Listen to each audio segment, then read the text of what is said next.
Elle est arrivée souriante, des fleurs dans une main et un discours dans l'autre. Elle disait vouloir aider les femmes africaines. Elle prenait des photos avec des bébés, parcourait des villages, faisait l'éloge de Trower à la caméra. Mais derrière cette gentillesse se cachait un travail secret. Et quand la vérité a éclaté, elle n'a pas seulement perdu sa fausse organisation caritative. Elle a pleuré alors que le monde entier la regardait se faire démasquer. Elle s'appelait Claire Dubois, une jeune femme blonde d'une trentaine d'années, avec un accent français, des lunettes de soleil coûteuses et une voix calme. Elle est arrivée à Ouagadougou en tant que directrice d'une ONG occidentale appelée Hope Forward, prétendant soutenir l'éducation des filles et la santé des femmes. Elle a donné des interviews à la télévision d'État, faisant l'éloge du président Ibrahim Traoré pour avoir donné aux jeunes Africains le courage de rêver. Elle a visité des écoles, pris des selfies avec des femmes du marché, fait don de cartons de livres et de lampes solaires. Ce n'est pas une question de politique, disait-elle. C'est une question de personnes. Mais elle n'était pas là uniquement pour les personnes. Elle n'était même pas basée au Burkina Faso. Sa véritable base se trouvait à Abidjan, en Côte d'Ivoire, et son véritable travail était bien plus sombre. Alors qu'elle visitait des villages ruraux pendant la journée, ses nuits étaient remplies d'appels téléphoniques cryptés et de messages discrets à des contacts inconnus. Elle voyageait toujours avec un responsable des médias, un homme grand qui ne donnait jamais son nom. Elle portait 2 téléphones, un public et un pour la sécurité. Elle posait souvent des questions étranges. À quelle distance se trouve la base militaire la plus proche? À quelle fréquence les soldats changent-ils de poste dans ces zones? Le Burkina Faso a-t-il reçu des drones récemment? Au début, personne ne la questionnait. Elle était polie, propre, parlait couramment le français. Elle distribuait des choses gratuitement. Mais quelque chose semblait étrange. Une femme dans un petit village a chuchoté à un chef local, « Elle n'est pas là pour nous aider. Elle est là pour trouver quelque chose. » Pendant ce temps, les services de renseignement burkinabés l'avaient déjà repérée. Ils savaient que le nom de son ONG était lié à un programme de surveillance stratégique financé par une fondation américaine. Ils savaient que ses emails étaient acheminés via une adresse IP française avec des noms de code comme Phase et Orange et Tax Zone. Pourtant, le président Traoré a dit « Laissez-la travailler. Plus elle croira qu'elle gagne, plus sa mission deviendra claire. » Alors, elle a continué à sourire. Elle a continué à faire des discours. Et elle ne se doutait pas que sa plus grande contribution serait bientôt sa propre chute. À sa 3e semaine au Burkina Faso, Claire Dubois était partout. Elle avait serré la main de ministre. Elle était passée à la radio d'État et avait même pris une photo avec des écolières tenant une pancarte qui disait « L'Afrique d'abord, les femmes toujours ». Mais derrière les sourires, son véritable travail avait commencé. Elle avait visité 9 villages en 7 jours, chacun près de terrains d'entraînement militaire, de dépôts de pétrole ou de tours de surveillance de drones. Elle disait qu'elle inspectait les progrès sur le terrain. Mais en réalité, elle dressait une carte. Une nuit, dans sa chambre d'hôtel à Ouagadougou, elle a ouvert son ordinateur portable et a commencé à marquer des cercles rouges à travers le pays. Elle a nommé le fichier BF Field Access V2. Les cercles n'étaient pas des écoles. C'étaient des itinéraires militaires, des bases de patrouille frontalières et des lignes de livraison de drones. Cette même nuit, elle a joint la carte à un email crypté adressé à un contact enregistré sous le nom de Melvin. Le serveur n'était pas en France. Il n'était pas aux États-Unis. Il a été tracé jusqu'à un bureau lié à l'OTAN à Abidjan, en Côte d'Ivoire. Elle a cliqué sur Envoyer. Elle a souri. Elle pensait que personne n'avait vu. Mais ce qu'elle ne savait pas, c'est que son ordinateur portable avait déjà été dupliqué. Tout ce qu'elle tapait était lu en temps réel par les services de renseignement burkinabés. Au moment où elle a cliqué sur Envoyer, le président Ibrahim Traoré a reçu une copie de l'email sur sa ligne cryptée. Il a regardé la carte. Il a étudié les noms de code. Puis il a pris le téléphone et a dit « Laissez-la continuer. Elle vient de confirmer tout ce que nous soupçonnions. » Le lendemain matin, Claire a organisé un petit déjeuner de presse avec des journalistes étrangers. Elle portait du blanc point, elle a appelé le Burkina Faso un espoir montant dans la région. Mais quand un journaliste local lui a demandé pourquoi son ONG ne travaillait que dans des zones à forte présence militaire, elle a ri nerveusement et a dit « Pure coïncidence. Nous allons simplement là où l'aide est nécessaire. » La véritable coïncidence, ce même jour, l'équipe de sécurité présidentielle a découvert une clé USB cachée dans un tube de rouge à lèvres factice dans son sac. Sur la clé USB se trouvaient des images satellites, des schémas de vol de drones et des photos de convois gouvernementaux. Le temps de faire semblant touchait à sa fin. Mais le président Trarr ne voulait pas qu'elle soit arrêtée en silence. Il voulait que le monde entier le voie. Il lui a donc envoyé une invitation polie. Vous êtes invité à prendre la parole lors de la conférence nationale sur la souveraineté africaine en tant qu'invité d'honneur. Elle a accepté, excitée, confiante et totalement inconsciente qu'elle se dirigeait vers sa propre exposition publique. L'événement était grandiose. Des drapeaux flottaient, des caméras flashaient et le tapis rouge s'étendait sur les marches de la salle de l'Assemblée nationale. À l'intérieur, des centaines de personnes s'étaient rassemblées. Des ministres, des étudiants, des diplomates étrangers et des journalistes. Au centre de tout cela se trouvait Claire Dubois. Elle portait une robe africaine colorée. Elle souriait à tout le monde. Elle saluait comme une célébrité. Une bannière au-dessus de la scène disait « Souveraineté africaine, notre voix, notre avenir ». Claire avait été invitée à parler lors de la session de clôture, à un panel intitulé « Comment les partenariats étrangers renforcent l'Afrique ». Elle a préparé son discours avec soin. Le partenariat, a-t-elle écrit, repose sur l'amour, la vérité et la confiance. Mais alors qu'elle répétait en coulisses, elle ne savait pas que le président qu'elle avait tant loué allait transformer ses éloges en sa chute. Le président Ibrahim Traoré est arrivé sans fanfare.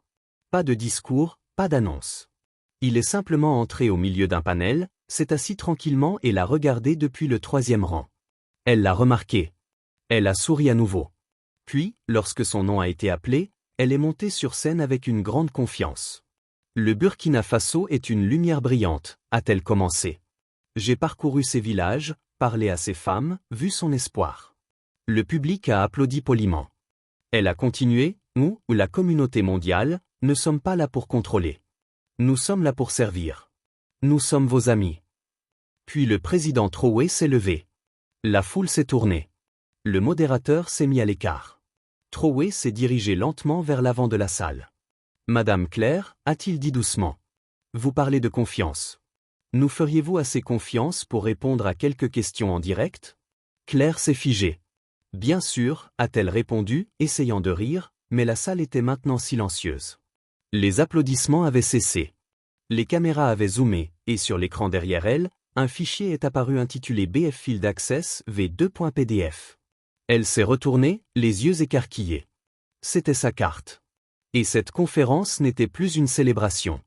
C'était le début d'un règlement de compte. L'écran derrière Claire brillait de cercles rouges, d'emplacements marqués et de noms codés. Elle a cligné des yeux. Elle a avalé difficilement. Le sourire a disparu.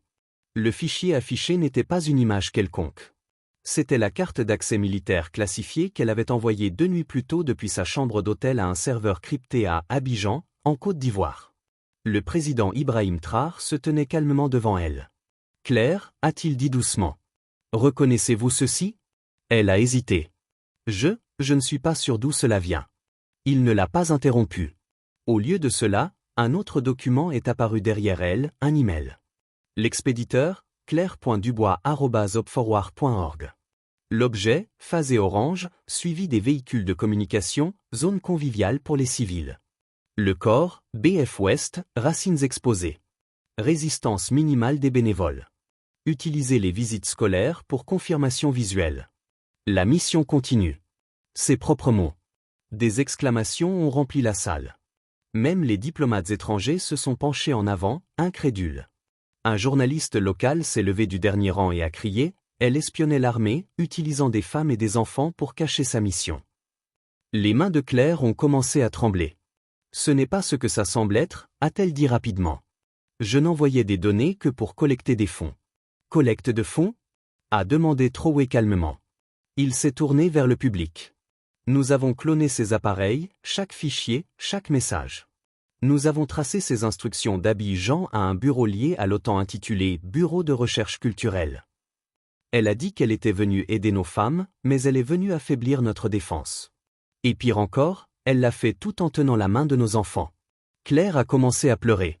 Des larmes coulaient sur ses joues alors que la vérité la frappait. Non seulement les preuves, mais les yeux de centaines de personnes la regardant s'effondrer sur scène.